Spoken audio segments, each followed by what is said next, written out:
गरुड़ जी ने कहा, हे केशव, नरक से आया हुआ जीव माता के गर्भ में कैसे उत्पन्न होता है? वह गर्भवास आदि के दुख खून को जिस प्रकार भोगता है वह सब भी मुझे बताइए। भगवान विष्णु ने कहा, स्त्री और पुरुष के संयोग से जैसे मनुष्य की उत्पत्ति होती है उसे मैं तुम्हें कहूँगा। ऋतुकाल के आरंभ के 3 दिनों तक इंद्र को लगी ब्रह्महत्या का चतुर्थांश रजस्वला स्त्रियों में रहता है। उस ऋतुकाल के मध्य में किए गए गर्भाधान के फलस्वरूप पापात्माओं के देह की उत्पत्ति होती है। रजस्वला स्त्री प्रथम दिन चांडालिनी, दूसरे दिन ब्रह्मभातिनी और तीसरे दिन रजकी धोबिन कहलाती है। नरक से आए हुए प्राणियों की ये 3 माताएं होती हैं। दैव की प्रेरणा से कर्मानुरोधी शरीर प्राप्त करने के लिए प्राणी पुरुष के वीर्य का आश्रय लेकर स्त्री के उदर में प्रविष्ट होता है।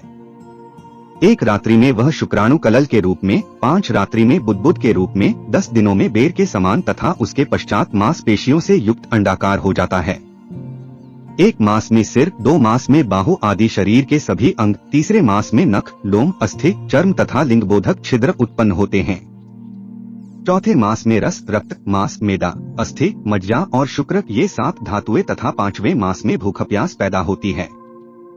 6ठे मास में जरायु में लिपटा हुआ वह जीव माता की दाहिनी कोख में घूमता है और माता के द्वारा खाए पिए अन्नादि से बढ़े हुए धातुओं वाला वह जंतु विष्ठामूत्र के दुर्गंधयुक्त गड्ढे रूप गर्भाशय में सोता है।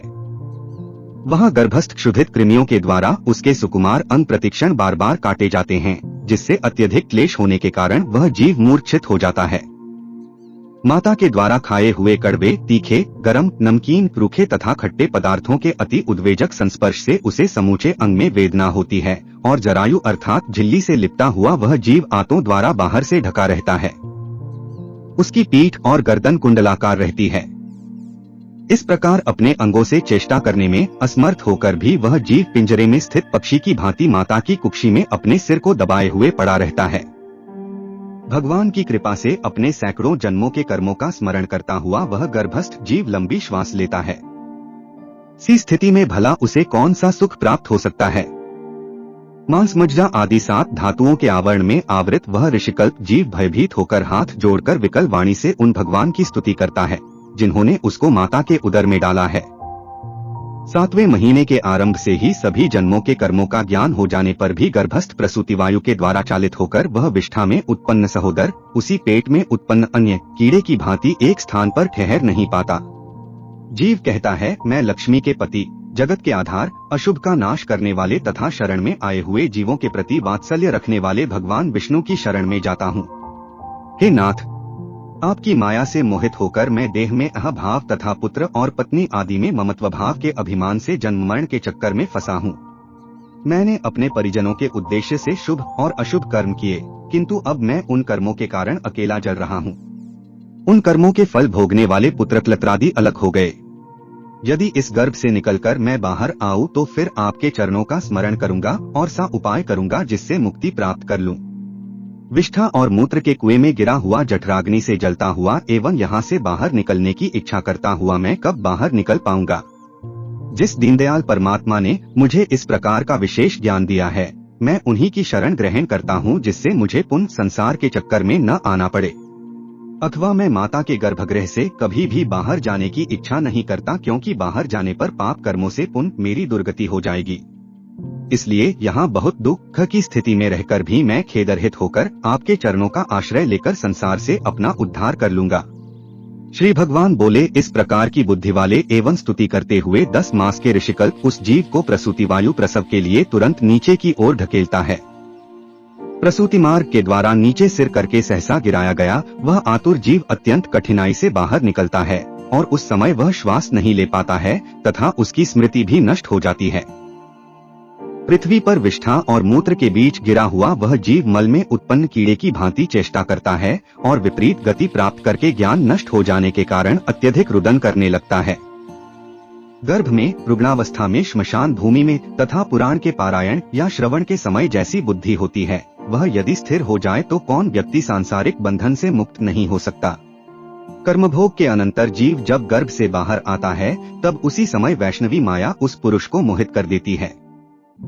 उस समय माया के स्पर्श से वह जीव विवश होकर कुछ बोल नहीं पाता, प्रत्युत शैशवादी अवस्थाओं में होने वाले दुख खून को पराधीन की भांति भोगता है। उसका पोषण करने वाले लोग उसकी स्थिति इच्छा को जान नहीं पाते। अत प्रत्याख्यान करने में असमर्थ होने के कारण वह अनभिप्रेत अर्थात विपरीत स्थिति को प्राप्त हो जाता है।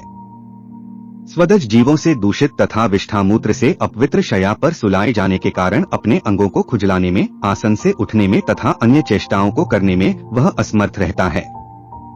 जैसे एक कृमि दूसरे कृमि को काटता है, उसी प्रकार ज्ञानशून्य और रोते हुए उस शिशु की कोमल त्वचा को डांस, मच्छर और खटमल आदि जंतु व्यथित करते हैं। इस प्रकार शैशवावस्था का दुख भोगकर वह पौगंडावस्था में भी दुख ही भोगता है। तदंतर युवावस्था प्राप्त होने पर आसुरी संपत्ति, दंभ, घमंड और अभिमान तथा क्रोध, कठोरता तथा अज्ञान, ये सब आसुरी संपदा लेकर उत्पन्न हुए पुरुष के लक्षण हैं, को प्राप्त करता है। तब वह दुर्व्यसनों में आसक्त होकर नीच पुरुषों के साथ संबंध बनाता है और वह कामलंपट प्राणी शास्त्र तथा सत्पुरुषों से द्वेष करता है।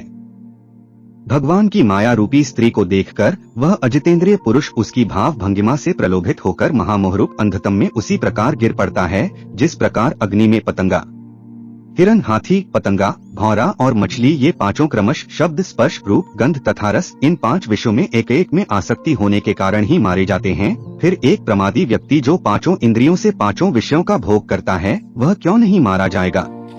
अभीप्सित वस्तु की अप्राप्ति की स्थिति में अज्ञान के कारण ही क्रोध हो आता है और शोक को प्राप्त व्यक्ति देह के साथ ही बढ़ने वाले अभिमान तथा क्रोध के कारण वह कामी व्यक्ति स्वयं अपने नाश हेतु दूसरे कामी से शत्रुता कर लेता है। इस प्रकार अधिक बलशाली अन्य कामीजनों के द्वारा वह वैसे ही मारा जाता है जैसे किसी बलवान हाथी से दूसरा हाथी। इस प्रकार जो मूर्ख अत्यंत दुर्लभ मानव जीवन को विषयासक्ति के कारण व्यर्थ में नष्ट कर लेता है, उससे बढ़कर पापी और कौन होगा? सैकड़ों योनियों को पार करके पृथ्वी पर दुर्लभ मानव योनि प्राप्त होती है। मानव शरीर प्राप्त होने पर भी द्विजत्व की प्राप्ति उससे भी अधिक दुर्लभ है।